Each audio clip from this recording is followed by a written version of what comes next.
Praise the Lord. I greet you all.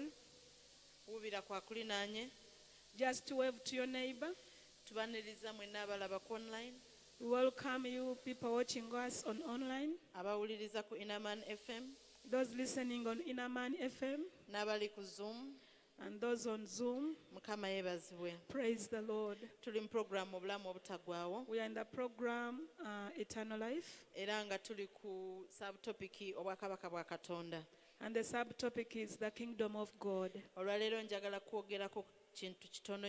Today I want to speak about something so little.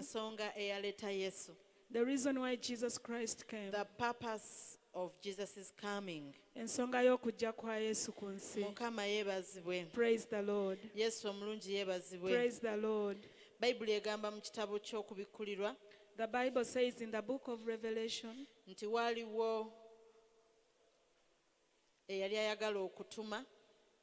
that someone wanted to send a certain person.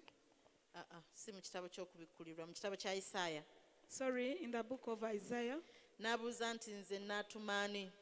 And then he asked a question, whom shall I send? Who shall go for us? And nobody was seen. But Christ himself, he committed himself to go. The Bible says in the book of Isaiah, in Revelation, sorry, that Jesus died for this world before it came into existence. Before the world was created, and before man came into existence, there was a panel that sat in heaven. And they needed someone to come and redeem man. And the Bible says that the Son of Lamb died before the creation of the world. But the reason why he came on the cross, let us view it in the book of Colossians chapter 2. The big purpose why he came to come to this world. Through all he passed through. The son of the king, yet himself was the king. He never feared coming to this world. Colossians chapter 2 verse 14. Having wiped out the handwriting of requirements that was against us, which was contrary to us, and he has taken it out of the way, having nailed it to the cross. Having disarmed the principalities and powers, he made a public spectacle of them, triumphing over them in it. Bakolosayi 2:14 n'okusangula endagaano eyawandiikibwa mu mateeka eyatwolekera eyali omulabe waffe nayo n'agiggyamu wakati mu kkubo bwe yagikomerera ku musaalaba. 15 bwe yayambulira ddala obwami n'amasaza n'abiwemuukiriza mu lwatu bwe yabiwangulira ku gwo. Praise the Lord. In the book of Luke chapter 4 and verse 42. Luke chapter 4 verse 42. Now when it was day, he departed and went into the desert place, and the cloud sought him, and coming to him he tried to keep him from leaving them.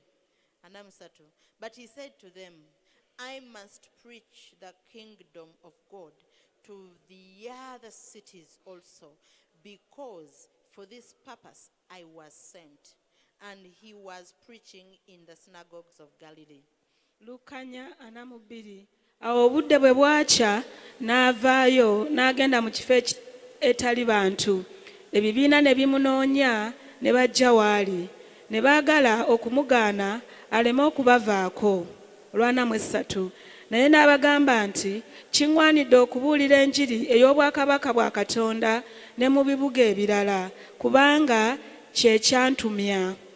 Awo n'abuuliranga mu makuŋŋaaniro g'e Ggaliraaya. Mukama yeebazibwe. Praise the Lord. Ekyaleeta Yesu What brought Christ kununula ggwe nange. is to redeem you and me. Omwana w'omuntu bw'ayonoona ku lubereberye. When the Son of Man sinneth on the first day, Omwana w'omuntu n'atambulira mu bulamu obwo okutuuka ku mulembe gwa Musa. and the Son of Man walked that life until the generation of Moses. Ku mulembe gwa Musa, The generation of Moses, Bayibuli egamba Musa yajja n'amateeka. the Bible says that Moses came with the laws. Amateeka ago nga galimu ebintu omuntu by'alina okwekugira okulaba nga addamu okubeera mu kifaananyi ekisanyusa Katonda. And those laws were to be followed up by men so that they keep themselves in the presence of Naye God. Bayibuli egambye mu Bakolosaayi nti amateeka ago twali tetusobola kugakwata, Yesu yajja agatuggyeko. But the Bible said in Colossians that we could not follow those laws. That's why Jesus came and took them away from us. Amateeka we gaatulema, When we failed the laws, Katonda n'aleetawo bannabbi. the Lord brought in prophets. Bannabbi ne bajja nga boogera ekigambo kya Katonda, we bajjukiza abantu amateeka, we boogera ekigambo kya Katonda, naye byonna ebyo byali tebisobola kulokola mwana wa muntu. The prophets came and reminded people about the word of God then and now, but then that will not save man. Okutuuka Kristo bwe yajja mu mubiri Until when Christ came physically ne yeewaayo okubeera omutango. and he gave himself to be a sacrifice. Papasi ya Yesu okujja The purpose of Jesus' coming kwe kuddamu okuleeta obwakabaka bwa Katonda ku nsi, is to bring again the kingdom of God on earth, ate n'okuleetera abatuula ku nsi abamukkiriza okuddamu okufuna essuubi okuddayo mu bwakabaka bwa Katonda mu ggulu. and to bring hope to the citizens of this world to go back to heaven. Yesu teyalina njiri ndala Jesus never had another gospel okuggyako enjiri ey'obwakabaka. other than the gospel of the kingdom. Bano abantu abaamunoonyanga mu Luka be tusomyeko abaayagalanga bamwekunize babeere naye abakolera emigaati. These people who followed him and wanted to be with him so that he gives them bread. Yabagambanga kati nnina okubuulira enjiri ey'obwakabaka. He openly told them that I have to preach the kingdom. Era ekyandeeta ku nsi kuno kubuulira njiri ya And bwakabaka. what brought me is to preach the gospel of the kingdom. Era naffe ffenna And all of us abagamba nti tuli baana ba Katonda, who say that we are children of abagamba God, nti we are part and parcel of the kingdom of God, who say that we are parcel and part of the kingdom of God, kitukakatako okwongerayo obwakabaka bwa Katonda. it must be part of us to exceed the kingdom of Bwe God. tubanga twali recruited okujja mu bwakabaka bwa Katonda, If we are recruited to come into the kingdom of God, era naffe guno mulamwa gwaffe okwongerayo obwakabaka bwa so this Katonda, is our purpose, to take forth the kingdom of nga God twogera ekigambo kya Katonda as we speak his word in season and out of season. in season and out of Mu bantu be season. tusanga, mu bantu be tubeera nabo, mu bantu be tukolagana nabo. In the people we meet and the people we work with. Mukama yeebazibwe. Praise the Lord. Yesu bwe yajja When Jesus yali came, akimanyika ati he knew it ng'akitegeera and bulungi he really understood nti it. ye ensonga lwaki waali That the reason why he lived, bwakabaka bwa Katonda. it was because of God's Mu kingdom. kitabo kya Matayo essuula ey'omukaaga olunyiri olw'omwenda, In Matthew chapter 6 and verse 9, bw'aba ayigiriza abayigirizwa be okusaba, when Jesus is teaching his disciples to abagamba pray, bwe muba musaba musabe bwe muti. he tells them, as you pray, pray like this. Musabe nti Kitaffe ali mu ggulu, Pray that our Father in heaven, erinnya lyo litukuzibwe, may your name be glorified. leka obwakabaka bwo bujje. Let your kingdom come. Enjiri yonna All the gospel, yandisaanidde oba kigigwanidde okubeeramu obwakabaka bwa Katonda. it must include the kingdom of God. Kubanga bwe tuba tetwogedde ku bwakabaka bwa Katonda, Because if we don't speak about the kingdom of tuba God, tuvudde ku mulamwa. then we are out of the Bwe way. tuba nga tugamba nti tugoberera Kristo And if we say that we are following Christ era nga twagala Kristo, and we really love him, ng'ate ye agambye nti nze kinkakatako okubuulira ekigambo ky'obwakabaka, and he he says it is part of me to preach the word of the kingdom. Tekiri mu goals zaffe n'ebyetukola nga tetwagala bwakabaka bulabisibwe tuba ate ffe tuvudde ku mulamwa. Now, if that one is not included in our goals and everything that we preach, then it means we have missed it. Mukama yeebazibwe. Praise the Lord. Bwe twali tutandika ekigambo kino eky'obwakabaka bwa Katonda. When we began preaching about the kingdom of God last year, twayogera nnyo biki ebibeera mu bwakabaka. we spoke mostly about things that happens in the kingdom, and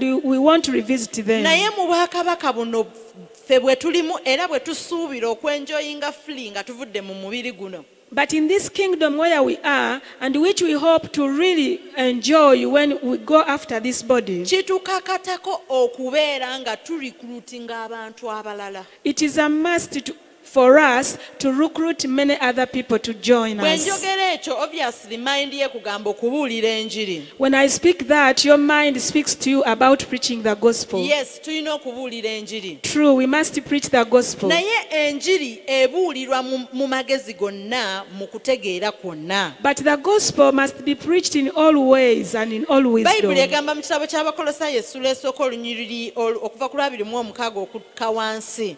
The Bible says in Colossians chapter 1 and from verse 26. Ndowooza katuddukewo kuba njagala olunyiriri olwo ndusome. Let's read that verse. 26. Okay, kantandike ku 28. Let me begin Him from we preach, 28. warning every man and teaching every man in all wisdom, that we may present every man perfect in Christ Jesus. Wagambye nti gwe tubuulira ffe nga tulabula buli muntu era nga tuyigiriza buli muntu mu magezi gonna tulyoke twanjule buli muntu ng'atuukiridde mu Kristo.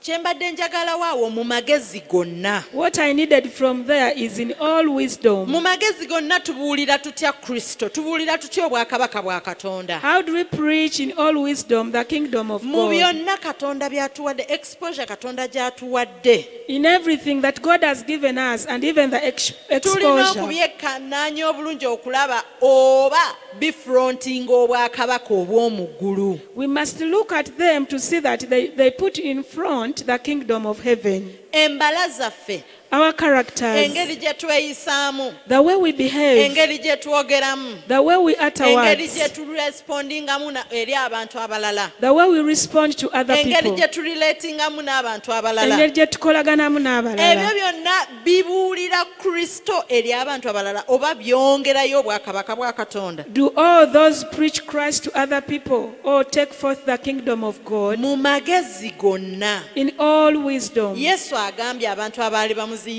Jesus told the people who were trying to for hinder this him purpose I came. nti olw'ekigendererwa kino I najja, have to preach the kingdom. nina okubuulira eby'obwakabaka. I have to put into practice that which my father purposed me to do. Nina okuteeka mu nkola ekyo kitange kye yagenderera bwe yali nga nsindika ku Naffe nsi. ffenna be yarecruitinga. And all of us that were recruited by Christ, Kitukakatako. it's a must in our Oyinza lives. okubeera nga togenda kwata kazindaalo okuyimirira wali ku kkubo. Maybe you're not going to get hold of the Oba tewali microphone and agenda stand kukuwa beside akatuuti the road. kubuulira ku crusade. Or maybe given a pulpit to speak in the Naye obulamu crusade. bwaffe n'enneeyisa yaffe n'ebikolwa byaffe birina okuba nga bibuulira Kristo mu magezi But gonna. our lifestyle, behavior, and actions must be preaching Christ in all wisdom. Mukama yeebazibwe. Praise the Lord. Luka 12:20. Luke 12:20. Luka 12 olunyiri olwabiri. Luke 12. Nja kusoma mu Luzungu, abooluganda mujja kugoberera. Amen.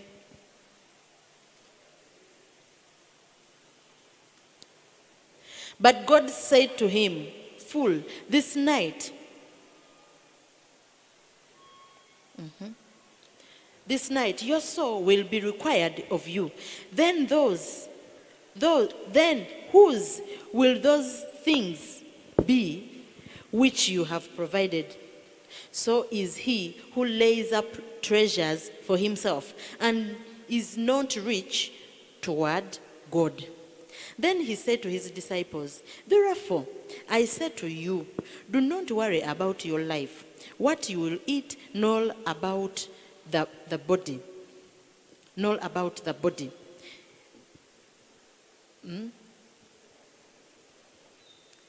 what you will put on. Life is more than food, and the body is more than clothing. Consider the ravens, for they neither sow nor reap, which have neither stored up nor burn, and God feeds them. Of how much more value are you than the birds? And which of you by worry can add 1 cubit to his stature? If you then are not able to do the least, why are you anxious for the rest? Consider the lilies, how they grow. They neither toil nor spin. And yet I said to you, even Solomon in all his glory was not arrayed like one of them. If then God so clothes the grass, which today is in the field and tomorrow is thrown into the oven, how much more will he clothe you, O of you of little faith? And do not seek what you should eat or what you should drink, nor have an anxious mind. For all these things the nations of the world seek after. And your Father knows that you need these things. But seek the kingdom of God, and all the things shall be added to you. Praise the Lord. I wanted to read from verses 20 for us to understand fully. Naye nga mbadde njagalawo akanyiriro akasatu mu olumu. But my emphasis was on verse 31. You know, we toil as we are nga tutambula ku nsi eno. We toil so much, we work so much, and forget the business of the kingdom of God. Bwe tubeera ku nsi kuno tulafubana, tukola n'amaanyi, naye ne twerabira omulimo gw'obwakabaka bwa Katonda. We worry about tomorrow, we worry about our children, we worry about our workplace, we worry about our ministry, and forget the issue, the business of the kingdom of God. Tweraliikirira abaana baffe, ebintu byaffe, emirimu gyaffe, naye ne twerabira ensonga ez'obwakabaka bwa But Katonda. Jesus is telling us, Naye Yesu atugamba, please and please, bannaaye, stop worrying. mulekeraawo He kweraliikirira. gives us examples that are kwegamba exhibiting your mind. Examples of grass, examples of insects. Akuwa ebyokulabirako ebyangu ebisobola okwanguwa okujja mu ndowooza zo, And ebyokulabirako even gives us eby'omuddo, an example of the heavens. ebyokulabirako eby'omuddo, eby'ebiwuka, n'ebyokulabirako eby'abantu b'ensi. And he says, for you, you are not like them. Kati ye n'alyoka atugamba nti mmwe Those temuli nga things bo. that you worry about, even other people worry about the same. So where is the difference? Kubanga agamba ebintu bye tweraliikirira n'abalala nabo bye beeraliikirira. Our worry should be about the kingdom of God. So n'abuuza enjawulo yammwe eriwa? Okweraliikirira kwaffe kulina kubeera eri bwakabaka bwa How we can Katonda. find the kingdom of God. Engeri gye tulina okubuzuula, After finding the kingdom of God and Bwe tumala extending it to our neighbors. bwe tumala okubuzuula tusobole obbongerayo eri mirirwana gyaffe. Mukama yebazibwe. Praise the Lord. Yesu omulungi yebazibwe. Praise the good Lord. Ye yagamba, For him he said, my purpose for coming ekigendererwa is eky'okujja to do kwange the will of the one who sent me. kwe kukola okwagala kw'oyo And the eyantuma. will of the one who sent me Era okwagala kw'oyo eyantuma is to preach about the kingdom of God. kwe kubuulira ku bikwatagana n'obwakabaka bwa We Katonda. shall consider so many ways how Jesus talked about the kingdom of God. Tusobola okulaba engeri nnyingi nnyo Yesu gye yayogera ku bwakabaka bwa We shall Katonda. be seeing so many ways. Tujja kubanga tulaba engeri nnyingi nnyo ez'enjawulo. Maybe at the end of these sessions, we will also get some fire in us to have that urge of extending the kingdom of God. Era oboolyawo bwe tunaamalirayo okuyiga kuno, muffe mujja kubeeramu omuliro n'okuyaayaana okwongerayo obwakabaka bwa Katonda mu maaso. all those people who were doing ministry that was in line with Jesus' ministry, abantu abo bonna abakola obuweereza obwali obumu ne Kristo obuweereza bwe their yakolanga major concern was the kingdom of God. ensonga enkulu eyabakomangako obwali bwakabaka bwa Their Katonda major preaching, their major topic was the kingdom of God. okubuulira kwabwe okunene n'omutwe gwabwe omukulu bwali bwakabaka bwa When we Katonda talk about John, bwe twogera ku Yokaana who came before Jesus, eyajja nga Yesu he tannajja was in ministry not for so long, yali muweereza bbanga si ddene but all his time, all his preachings was all about the kingdom of God. naye ebiseera bye byonna na buli kye yabuulira kyali kikwatagana n'obwakabaka bwa Ebigambo Katonda. bye yasookerako okwogera The words he first spoke era bye yasembayo okwogera and the words he last spoke ebyamusibya that made him to be imprisoned, ebyamusazaako omutwe that made his head to be byali bya cut off. bwakabaka bwa They were Katonda. words of the kingdom of God. Bwe yayimirira mu Matayo 3 When he stood up in the Matthew chapter 3 ng'atandika okubuulira enjiri. and he began preaching the gospel, Okay, baali bamanyi history we, they knew his history, mama we Elizabeth his mother n'ebirala Elizabeth, byonna. and all things Naye Bayibuli attached to him. tetugamba yava ddi ewaka agenda atandika okubeera mu ddungu. But the Bible never told us when he left home to the desert. N'agenda mu ddungu n'abeera eyo nga talya mmere for many years. He went to the desert not eating food for Nga many years, yeeteekateeka okujja okubuulira enjiri ey'obwakabaka. preparing himself to come and to preach the kingdom. Yokaana bwe yalabisibwako mu maaso g'ensi, And when he was set before the world, okutandika okubuulira enjiri eyo ey'obwakabaka, when he first preached the gospel of the kingdom, yagamba abantu mwenenye kubanga obwakabaka obw'omu ggulu bunaatera okutuuka. he told people, repent, for the kingdom of God is near. Ate ng'amanyi bunaatera okutuuka kubanga yali abuleese, yali ali mu masekkati gaffe,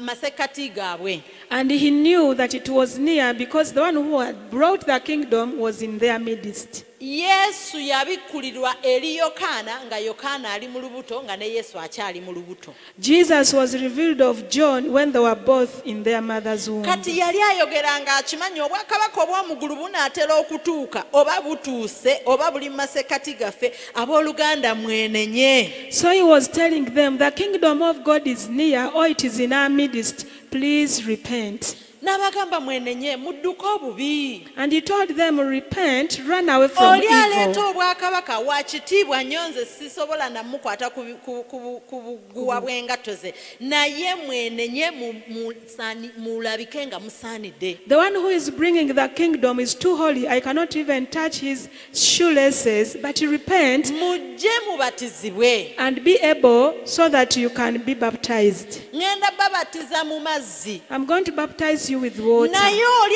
agenda okujja, But the one who is going to agenda come, kubatwala ku level kubanga agenda babatiza n'omwoyo omutukuvu n'omuliro. he's going to take you to a level to be baptized by the Holy Awo Spirit and obwakabaka bwa fire. Katonda bugenda kubanga bubajjidde. And then the Holy Spirit would have come unto Abooluganda you. mwenenye. Brethren, repent. Yokaana n'agenda maaso ng'abuulira enjiri ey'obwakabaka. And John went on preaching the gospel of the Nga tatya ne kingdom, wabeera Kerode kabaka. not fearing even the king. Herod. Ababuulira ne mukyala we Kerodiya. He told them, even his wife Nti ekyo Herodias, kye mulimu buno obwakabaka obw'omu ggulu bwe tugenda mu tekikkirizibwa gwe Kerode oyo Kerodiya toyina kubeera naye kubanga yali mukazi wa muganda wo Filipo. that the kind of marriage you are in, you king and this wife of the Philip, is not right, so please repent. Olw'ebigambo ebyo eby'obwakabaka ebikalaativu Yokaana bye yayogeranga. And because of those emphatic words of the kingdom that John used to speak, Yokaana bamutwala mu kkomera era oluvannyuma ne bamusalako omutwe. John was imprisoned and after beheaded. Yesu bw'ajja mu bigambo bye And when Jesus came into it with his agamba nti words, ku bazaaliddwa abakazi he's like, those who are born of women, teriiyo amwenkana Yokaana. there is no one like John. Lwaki teriiyo amwenkana Yokaana? Why? Ebigambo bye byalinga bikalaativu olw'enjiri ey'obwakabaka. His words were so emphatic concerning the gospel of the Abooluganda, kingdom.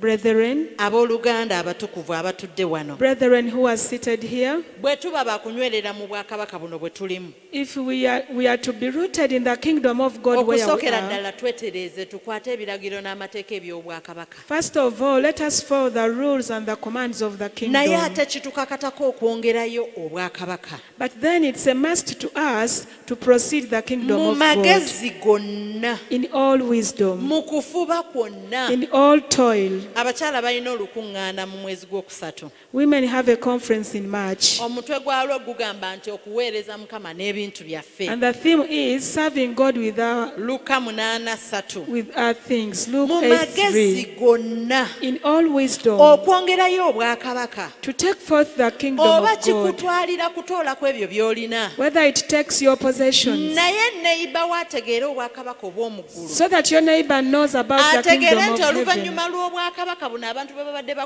bakaayanira okubeera nga bafuga mu bifo eby'enjawulo, waliwo obwakabaka obusinga obwakabaka bwe tulina okubeeramu. So that they know that after this kingdom here on earth, where people fight of being rulers, there is another kingdom. Kitukakatako It is a must to us. nga mukulu waffe Yesu As our leader Jesus yagamba Christ, nti nze ekyandeeta wano, he said, the reason why I came here, ekimbeeza ku nsi kuno, the reason why I came on this kutambula nga world mbuulira enjiri ey'obwakabaka. is to go on preaching the Simanyi gwe kingdom. bwe weekubamu tooki, I don't know when you touch your heart. wakoma ddi okukola ekintu ng'okikola oba okwogera ebigambo ng'obyogera with an intention of extending the kingdom of God. When did you stop speaking or doing something ng'olina ekigendererwa eky'okwongerayo obwakabaka bwa Katonda Ng'ogamba nti maaso? kino kyenkola And saying in your heart that what I'm Kristo doing, amanyikibwe, let the Lord be known. obwakabaka bwa Katonda Let the bweyongereyo. kingdom of God proceed. Mukama yeebazibwe. Praise the Lord. Matayo 9:35. Matthew 9:35. 9:35. Matthew 9 and verse Then 35. Jesus went about all the cities and villages, teaching in their synagogues, preaching the gospel of the kingdom, and healing every sick and every disease among the people. But when he saw the multitudes, he was moved with compassion for them, because they were weary and scattered like sheep, having no shepherd. Then he said to his disciples, the harvest truly is plenty, but the laborers are few. Therefore pray to the Lord of the harvest to send out laborers into his harvest. Luka 9:35. Yesu n'ayitaayita mu bibuga byonna ne mu mbuga zonna ng'ayigiriza mu makuŋŋaaniro gaabwe, ng'abuulira enjiri ey'obwakabaka, ng'awonya endwadde zonna n'obunafu bwonna. Naye bwe yalaba ebibiina n'abisaasira, kubanga baali bakooye nnyo nga basaasaanye ng'endiga ezitalina musumba. 37. N'alyoka agamba abayigirizwa be nti, ebyokungula bye bingi, naye abakozi be batono. Kale musabe omwami ow'ebyokukungula asindike abakozi mu byokukungula bye. Mukama yeebazibwe. Praise the Lord. Bayibuli egambye nti Yesu yatambulanga mu bibuga ne mu byalo. The Bible said that Jesus toured around cities and villages, Ng'abuulira mu makuŋŋaaniro, teaching in synagogues, nga talina njiri ndala yonna gy'abuulira, and he had no any other kind of gospel, naye ng'abuulira enjiri ey'obwakabaka. but preaching the gospel of the kingdom. Eri yatugambye nti ye ensonga lwaki yajja yali alina okubuulira enjiri.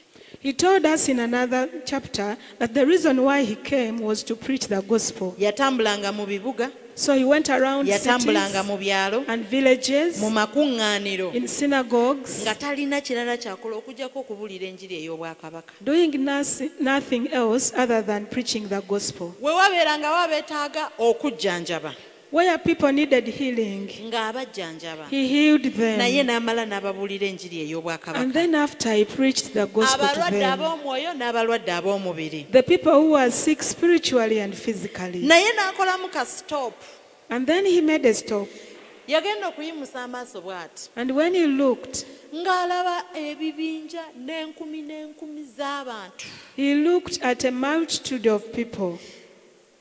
mbu n'abasaasira The Bible says that he was moved with kubanga baali compassion on them batambula nga bakoowu because they fainted and were very era nga weary, basaasaanye ng'endiga ezitalina musumba. yet scattered as sheep having no shepherd.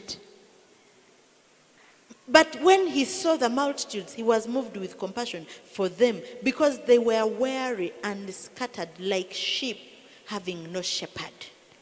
Naye bwe yalaba abantu nga batambula n'abasaasira kubanga baali basaasaanye nga bali ng'endiga ezitalina musumba. Abaluganda eyo gye tuyita gye tutambulira. Brethren, where we walk, where Abantu bangi bakoowu we do work from, many people are weary era bali scattered. and they are very scattered. Obulamu bwabwe buli dismantled. Obulamu bwabwe Buli disconnected. busuuliddwa Batambula nga tebamanyi gye bumenyeddwa. balaga.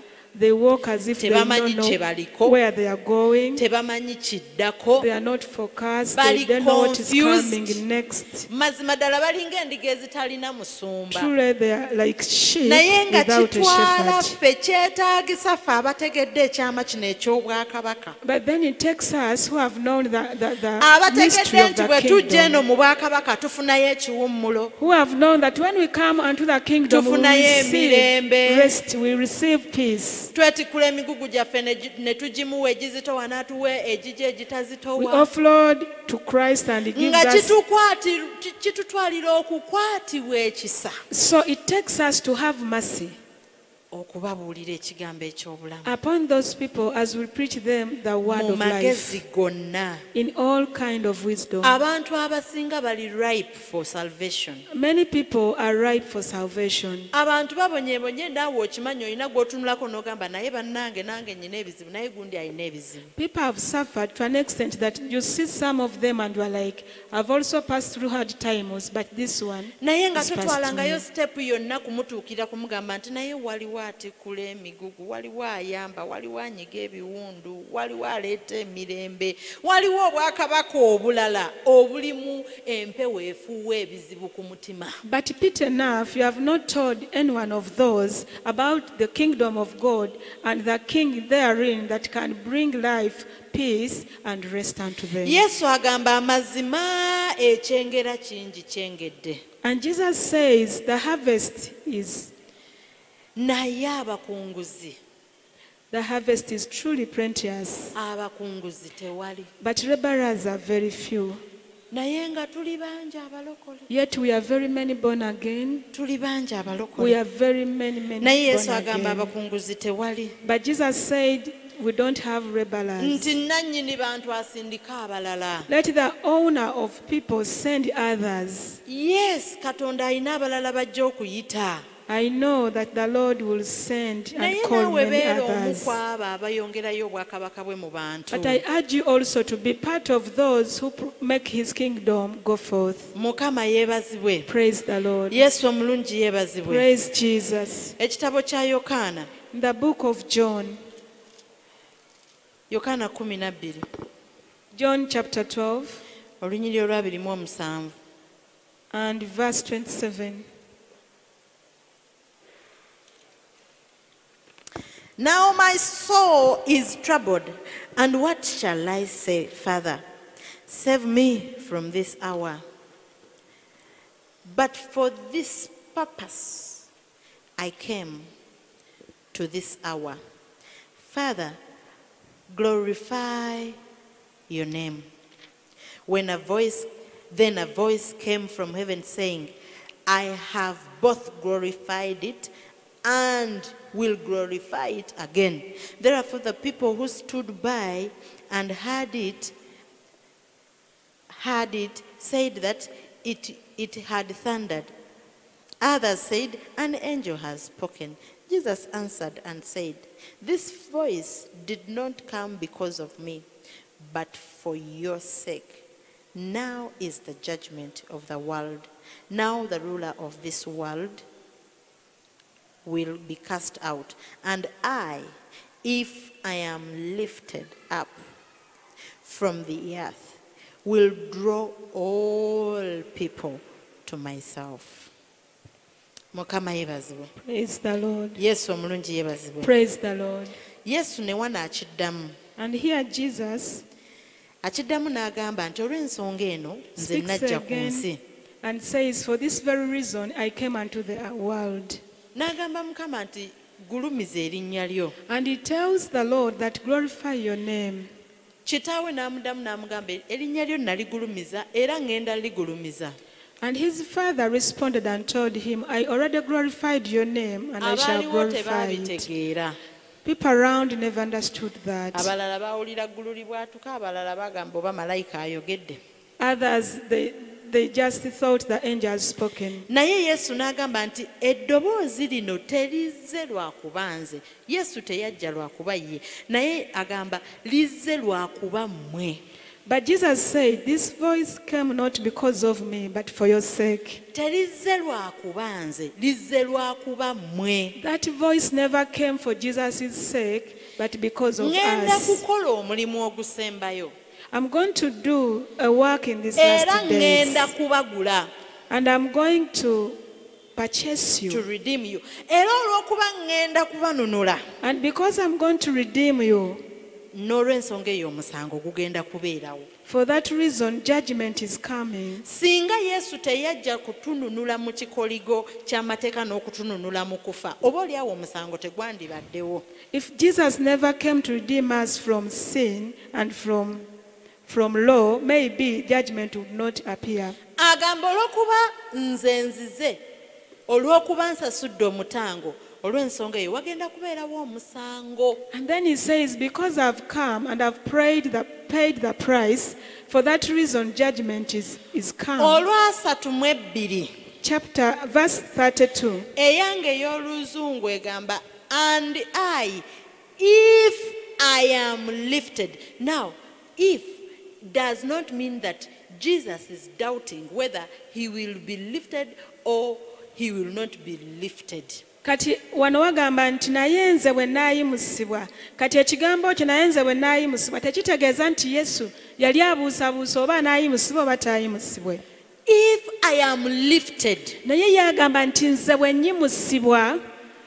Nze mu kutegeera okwange Yesu alinaawo we yatulekera ekyokukola. In my understanding, I'm like, Jesus had a task for us. If he is lifted in your life, nga yagamba bw'amala n'ayimusibwa mu bulamu bwo, while you're still on earth, kati nga gw'okyali ku nsi, through you, kati okuyita mu if gwe, he is lifted in your life, bw'ayimusibwa through you, mu bulamu bwo he okuyita mu will gwe, draw all people to himself. ajja kuwalula bangi ng'abaleeta gy'ali. If he is lifted, Ye bw'ayimusibwa, of course he did his part. amazima ddala Yesu yakola ekitundu kye. Era wali waggulu Katonda kitaawe agambye, I already glorified you and now again I will glorify you. And in that verse, Katonda amugamba nze nakuyimusa dda naye era nja kuyimusa. Verse 28, I have already glorified you, which means you're already lifted. Olunyiri olw'abiri lugamba nakuyimusa dda. But 32, he says, and I, if I am lifted Kati olwasatu mu ebbiri lugamba naye nze bwe nnyimusibwa up from the earth, mu nsi, I will draw all people to myself. nja kuwalula abantu bonna bajje gye ndi.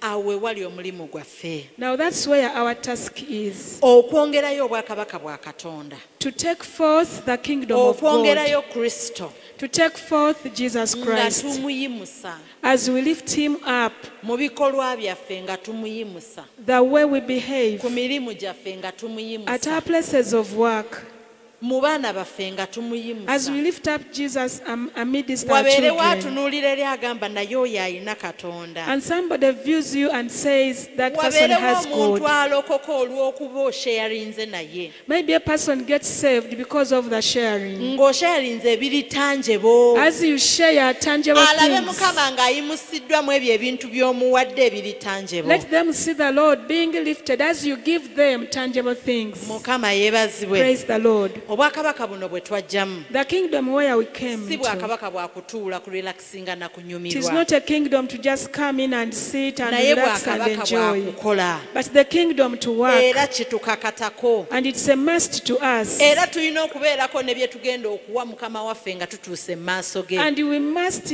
be ready to give something to the Lord bye when we bibala reach before byaffe bye Him. tugenda okubala Those are our fruits. era mu bibala ebyo And amongst the fruits, mulina okubeeramu abantu there should be people. mukama yeebazibwe Praise the Lord. oyinza okuba ng'olina okuyitibwa Maybe you have a calling on your naye life, teriiyo kuyitibwa and there is no calling, nga mu kuyitibwa kwokwo that in amidst your calling, temuliimu bantu there is no people. kansembyeyo na kino Let me speak this last. olunaku lumu nafuna ekirooto ntera kyogerako wano One day I got a dream, which I always share here, nga tuli ku lunaku lwa musango and we were on the day of judgment. nga tusimbye layini We were lining up. mukama yeebazibwe Praise the Lord. naye abantu nga beetisse emigugu And people were carrying bagenda wali luggages. ku maaso oba yali ntebe nga bagenda okusalirwa omusango Going before the Lord for judgment. nga bantu beetisse emigugu People were carrying nga luggages. nyimiridde bwe nti neetegereza emigugu gy'abantu I was just looking at people with their luggages. naye nga mu migugu gy'abantu omwo ate mulimu abantu But amidst the luggages, there were people. nga omuntu yeetisse omugugu gw'ebyo by'ataakola oba bye yakola obukyamu A person was carrying things he never did right. nga wano olaba ng'omuntu eyeetisse omugugu nga mu mugugu ogwo mulimu ebintu by'ataakola oba bye yakola nga yakola bifu But that luggage was containing bad works or evil naye works. nga bwe weetegereza bw'oti munda mu mugugu gw'omuntu ate mulimu bantu But in some of the luggages, when I looked keenly, I would see people inside the luggages. ne nkitegeera nti obuweereza bwaffe Then I just understood that our buli ministry mu bantu is in people. okwongerayo obwakabaka bwa katonda mu bantu To take forth the kingdom of katonda God ne unto oba people. yakuyita kulabirira abakadde era oba yakuyita kubuulira njiri era yakuyita kununula bantu If he called you to look after the elderly or to preach the gospel, all that work is done teriiyo amidst people. kuyitibwa There is no calling. katonda ne waba yakuyita kuyerera nzija abantu I don't know sirabayo kuyitibwa katonda kwe yatuwanga si kukoma ku bantu I don't see any calling where the Lord called us and it is not unto people. kyova olaba mu ndagaano enkadde That's why in the Old we Testament, waabeerangawo okusala omusango ogwo kuli unfair nga it is not fair when it was judging someone, it was not naye nga done teba fairly. exercisinze justice Yes, when it was not. omuntu eyo eyatuulanga mu judgment seat yasabanga amazzi n'anaba mu ngalo mbw'anaabe omusaayi gw'eyo injustice oba anaabe omusaayi gw'abantu That person on the judgment seat could always wash his or her hands to wash off the judgment of people. abooluganda Brethren, ensonga lwaki tukyali balamu the reason why we are still alive, y'ensonga eyo era ne yesu eyamuleesa that's the very reason why Jesus came. okwongerayo obwakabaka To take forth the kingdom of God, okwongerayo obwakabaka bwa katonda to head up the kingdom of Mu God, buli to ky'okola. spread in everything you do. weetunulemu weepime Look unto yourself weebuuze nti obwakabaka bwa kitange bufuniramu wa and ask yourself a ye question. wano ŋŋenda kununula emyoyo emiko gireeta mu Where does bwakabaka the kingdom of God benefit, and how many tuleme souls am kukola I winning bukozi for Christ? bintufa So that we don't just do things for the oleme sake. kufubutuka ovume buvumi muntu So that you just don't abuse a person olw'okuba yakunyiizizza because he annoyed you. sooka oyimiriremu ogambe nti naye we nnaamukayuukira obwakabaka bwa katonda bugenda kulabisibwa butya First think and say, if I respond in an evil way, how does the nga kingdom of tonnaba God, kurespondinga oba kureactinga ku kintu kyonna before you react on anything, sooka weebuuze ngenda kuba mpeyintinze kifaananyi ki ku bwakabaka bwa kitange ask your question, how am I going to present the kingdom of yesu God? n'agamba And Jesus said, for this reason olw'ekigendererwa I kino, came yensonga to lwaki preach the najja gospel of the kingdom. okubuulira enjiri ey'obwakabaka. And Colossians said, Era abakolosaayi yagambye in all wisdom. mu magezi gonna.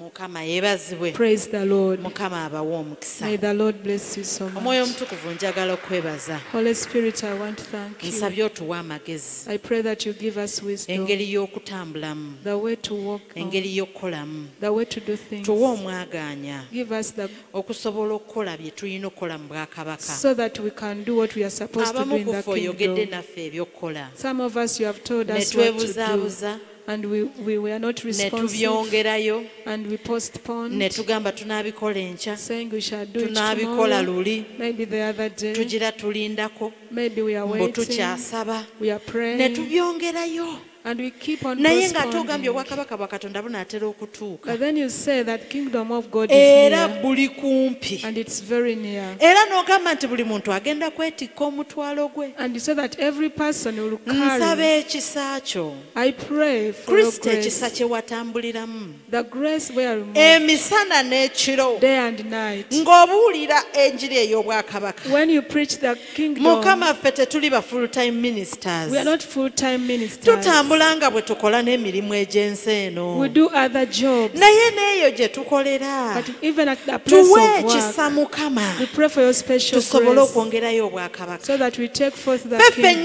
kingdom. bweyabye mu ffe. Father, Bweyabye mu ffe. let the kingdom be spread in our hearts, Tubutegeere. that we may know you, Tubwagale. that we may love the kingdom, Tubunyweze. that we may Tubukuume butiribiri. hold fast the Buleme kingdom, okutuvaako. so that we may not lose Nga bwe it. wagamba Peter As you said, nti Peter, bw'omala okunywera telling him, tandika okunyweza abalala. after being Nga established, tukutegedde Mukama. Yesu nga others, tukutegedde. as we get to know you, Nga Jesus, tukunywezezza. as we get hold of you, N'obwakabaka bwo nga and tubwembulesinze. when we have embraced your kingdom, Tuwe ekisa. give us another grace Okutandikira mu Yudeya yaffe. to start from our Judea Tweyongereyo mu Samaliya. to Samaria. Onaatutuma obaolyawo ne mu mawanga amalala. Maybe you shall send us Naye to ne bwe other tunaaba nations. tetugenze mu mawanga But even amalala. if we don't go to other Tuyambe nations, okubeera abamu ku bakunguzi. help us to be among Kubanga the ogambye harvesters. ebikungulwa byo bingi. Because you say the Naye harvest is abakungula plenteous, tewali. but the laborers are Mukama few. tuli wano. Lord, we are Tuwe here. ekisa. Give us the Wayogera grace mu kigambo you kyo said in your nti abo word bonna abalireeta abantu mu bwakabaka, that all that you draw them to the abaliwangula kingdom, abangi, that will win abo souls, balibeera n'engule ezimasaamasa. they will have. Wayogera ku ngule z'abo abaliwangula emyoyo You said about the okugireeta mu reward bwakabaka. of those who bring money to the kingdom. Tukwegayiridde, Lord, we pray. tuwe ekisa, Give us the tuwe grace. amaanyi, Give us the strength tubuulire ekigambo so that we may mu preach your bikolwa word byaffe, in our mu bigambo actions, byaffe, our words. tukibuulire ne ssente We zaffe, preach with the tukibuulire word, mu neeyisa with zaffe, the money, with the mu magezi character, gonna, in all wisdom, tusobole okuleeta abantu so that we gy'oli. may draw many to you, Obwakabaka bwo bujje, that your kingdom may come. obwakabaka bwo bujje, Let your kingdom come, bwegazaanye. that it may be Bw'oba straight. otunuulira kulokola bantu bonna, If you are to serve oba all oyagala people, oyimusibwa oyita abantu bonna bajje gy'oli, if when you are lifted up, you can Mukama draw many to tetunnakola you, mulimu. we have not done the Omulimu work. gukyali munene. The work is Ne mu still famire big. yange gukyali Even in munene. my family, it is Bonna still big. tebannajja.